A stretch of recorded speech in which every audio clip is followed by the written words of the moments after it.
अहिल्यानगर जिल्ह्यातील 8 जुगार अड्ड्यांवर कारवाई करून 1,65,260 रुपये किमतीचा मुद्देमाल जप्त। अवैध धंद्यांवर स्थानिक गुन्हा शाखेकडून कारवाई।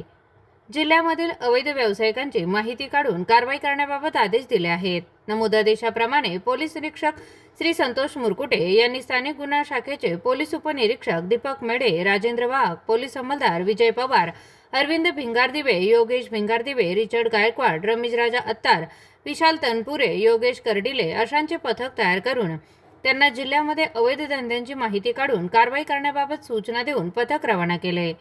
पथकातील पोलीस अधिकारी व अंमलदार यांनी श्रीरामपूर शहर, कोतवाली, तोफखाना या पोलीस स्टेशन हद्दीतील अवैध जुगार अड्ड्यांवर 8 ठिकाणी छापे टाकून कारवाईमध्ये अवैध जुगारांविरोधी एकूण 8 गुन्हे दाखल केले आहेत।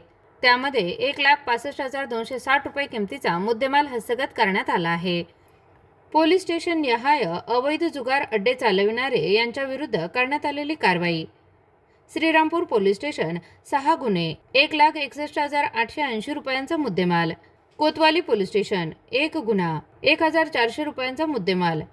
तोफखाना पोलीस स्टेशन 1 गुन्हा, 1,980 रुपये किमतीचा मुद्देमाल जप्त। असा एकूण 8 गुन्हे आणि 1,65,260 रुपये किमतीचा मुद्देमाल जप्त करण्यात आला आहे।